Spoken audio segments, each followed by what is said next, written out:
Assalamualaikum warahmatullahi wabarakatuh. Waalaikumsalam warahmatullahi wabarakatuh. Ustadz, apakah boleh bertawassul dengan salawat? Sangat boleh. Sangat boleh. Ya, asal tawassul itu teman-teman asalnya dengan takwa. Itu rumusannya di Quran surah ke-5 Al-Maidah ayat 35. Ya, paling kanan di mushaf sana agak sedikit ke bawah, ya. Ya ayyuhalladzina amanu taqullaha wabtaghu ilaihil wasilah. Ya. Ya ayyuhalladzina amanu, hai orang-orang yang beriman pada Allah Subhanahu wa taala, ittaqullaha, tingkatkan takwamu kepada Allah, wabtaghu ilaihil wasilah, dan carilah dengan takwa itu sebagai wasilah.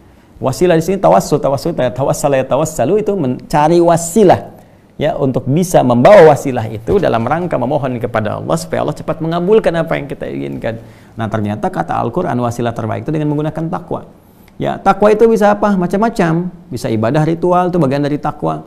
Ya, misalnya sholat itu kan, itu bagian dari takwa. Dalilnya apa? Al-Baqarah ayat 2 sampai 3 itu, ya, dzalikal kitabul la raiba fihi hudal lil muttaqin. Siapa muttaqin orang takwa ini? Ayat 3-nya, alladzina yu'minuna bil ghaib wa yuqimunas shalah. Salat. Ya, makanya banyak orang bertawasul menggunakan salat. Tawasul di sini menjadi wasilah. Ya, di Quran banyak sekali. Nabi Zakaria misalnya ketika memohon kepada Allah keturunan, ya, sudah berobat sana sini memohon dan di mihrab salat, dan dengan tawasul salatnya itu dijawab oleh Allah. Ya, itu kan ada di Quran surah ketiga Ali Imran ayat 38 sampai 39. Hunalika da'a Zakaria rabbah qala rabbi habli min ladunka dzurriyyatan thayyibah innaka sami'ud du'a. Ya, bermohon kepada Allah dalam salatnya, meminta kepada Allah yang Maha Pemberi tanpa batas saat orang mengatakan ini ada batasan. Apa jawaban Allah? Fanadatul malaikatu wa huwa qa'imun yusalli fil mihrab. Annallaha yubashshiruka bi Yahya. Kan? Maka langsung dikirimkan malaikat menyampaikan kepadanya, Allah kasih kabar gembira, kamu akan punya anak. Namanya siapa? Yahya, gitu kan? Nah, jadi itu bisa menggunakan hal demikian. Bisa dengan ibadah-ibadah yang lain seperti misalnya puasa, karena puasa juga bagian dari ketakwaan. Ya, Al-Baqarah ayat 183, ya ayyuhalladzina amanu kutiba alaikumusshiyam kama kutiba alal ladzina min qablikum la'allakum tattaqun, ya. Jadi birrul walidain juga bisa. Ya, birrul walidain, berbuat baik kepada kedua orang tua misalnya, bisa dengan infak, itu bagian dari takwa juga. Ya, bisa dengan amal-amal soleh. Jadi takwa itu wujudnya amal soleh yang dikerjakan dengan iman. Jadi ketika pekerjaan dilakukan dengan iman kepada Allah, maka berubah pekerjaan itu menjadi amal saleh. Makanya di Quran setiap kata iman itu seringkali disandingkan dengan amal saleh. Ya wal 'asr innal insana lafi khusr illal ladzina amanu wa 'amilus shalihat. Nah, iman ketika mengiringi perbuatan jadi amal saleh itu bagian untuk titian takwa. Makanya muaranya takwa. Jadi begitu takwa meningkat, maka takwa jadi cara tercepat kepada kita untuk memohon kepada Allah supaya dikabulkan permintaan-permintaan kita. Makanya banyak orang memohon kepada Allah itu dengan mengerjakan amal soleh dulu. Makanya setiap kali kita beramal soleh, teman-teman sekalian, jangan lupakan untuk berdoa, karena itu cepat sekali. Cepat-cepat, termasuk kisahnya orang-orang yang viral di Al-Bukhari itu kan, yang terjebak di dalam gua itu, dan sulit mereka kemudian untuk keluar dari situ, ya, setelah menggunakan banyak tenaga. Maka mereka bertawasul kan dengan amal soleh masing-masing. Nah, di antara amal soleh itu ada yang dengan menggunakan lisan. Contohnya apa? Misalnya sholawat pada Nabi sallallahu alaihi wasallam. Hadisnya jelas. Man shalla alayya salatan wahidah sallallahu alaihi asyra salawat. Siapa yang bersolawat kepadaku, kata Nabi sallallahu alaihi wasallam, dengan satu kali solawat, Allah akan balas dengan 10 kali. Ya, awas nih ya, awas, ada hati-hati, ada persepsi orang-orang salah yang ditebarkan oleh baik itu dari kalangan orientalis ataupun misionaris bahwa ini nabinya orang Islam masih butuh syafaat dari umatnya. Itu salah memahami. Ya, kita wajar lah karena nggak pernah belajar Islam kan, nggak pernah sholat, nggak pernah puasa, nggak pernah mengerti. Jadi kita terangkan lagi dengan cara yang benar. Sholat yang dimaksudkan di sini adalah meminta dengan sholawat itu, memohon kepada Allah dengan keutamaan nabinya supaya kita dapat kemuliaan. Ya, jadi bukan mendoakan dalam konteks mendoakan Rasulullah sudah baik, sudah terjamin dan sebagainya. Justru kita memohon kepada Allah, ya, dengan membawa nama Rasulullah SAW melalui sholawat kepadanya.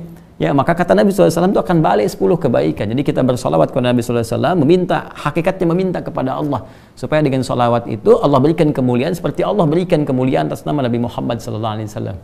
Ya, maka dari situ datang Allah memberikan solawat, kata Nabi, 10 kebaikan kepada kita.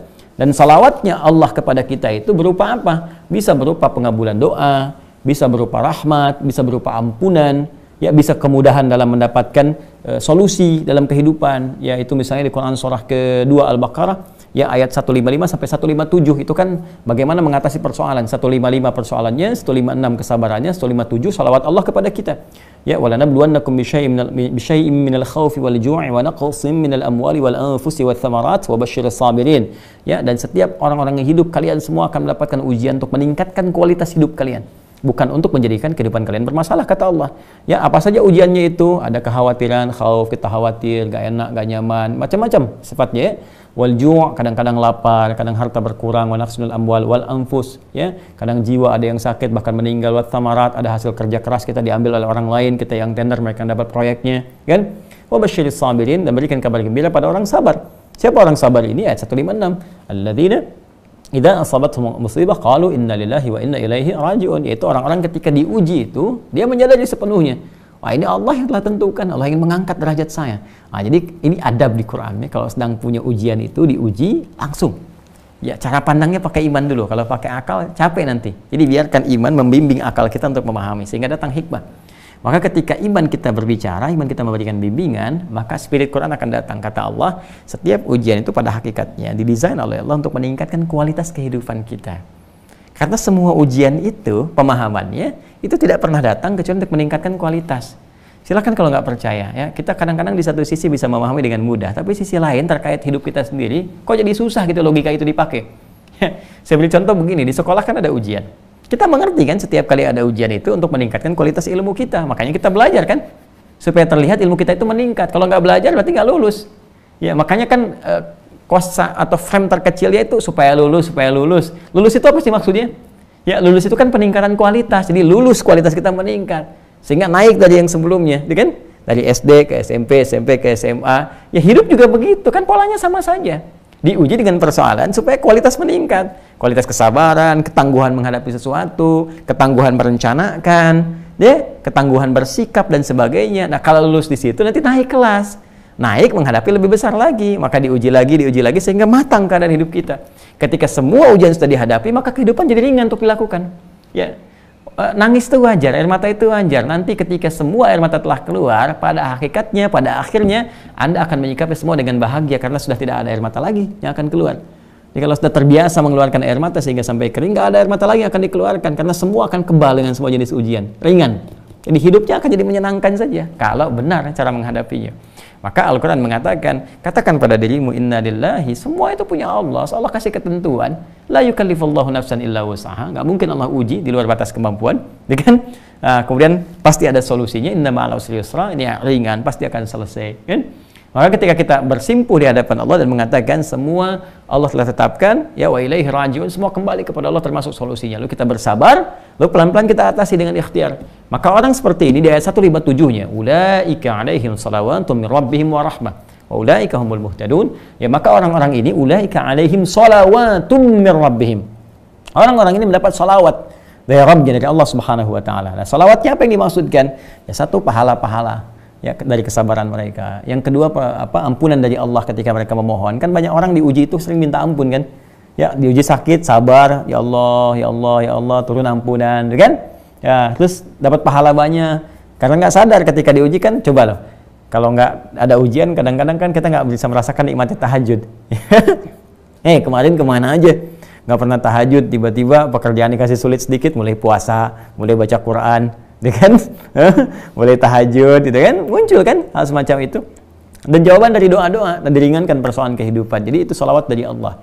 Makanya untuk mendapatkan itu cara cepatnya bisa banyak bersolawat kepada Rasulullah SAW. Tiap hari kita solawat. Allahumma salli ala sayyidina Muhammad, salli ala sayyidina Muhammad, salli ala sayyidina Muhammad wa ala ali Muhammad. Kan? Silahkan bersolawat senyaman yang kita bisa lakukan. Maka itu diantara dalilnya. Ya, yang paling tegaskan innallaha malaikatahu yusholluna 'alan nabi ya ayyuhalladzina amanu shallu 'alaihi wa sallimu taslima. Ya, Allah saja memberikan salawat kepada Nabi sallallahu alaihi wasallam. Malaikat juga bersolawat, dan salawatnya Allah, salawat malaikat beda dengan kita ya, yang memohon kepada Allah Subhanahu wa taala seperti tadi saya sampaikan. Maka hai orang-orang beriman, perbanyak salawat kepada Nabi sallallahu alaihi wasallam. Dan banyak kisah di masa lalu termasuk para pemimpin-pemimpin yang paling populer sekali. Ya, kalau kita lihat di YouTube juga klik misalkan pemimpin yang senang salawat, nanti muncul tuh. Ya, dulu di Turki gitu kan ada kan, terus yang sekarang juga pemimpin di Chechnya itu ya, senang sholawat juga tuh ya. Terus ya siap banyak, kalau ulama nggak usah ditanya. Kita juga banyak mempersiapkan itu, nanti insya Allah akan terasa manfaatnya, terasa bedanya, terasa kenikmatannya kepada jiwa. Ya, ada sholawat, ada istighfar dan sebagainya. Semoga Allah memuliakan. Ya, semoga Allah memuliakan.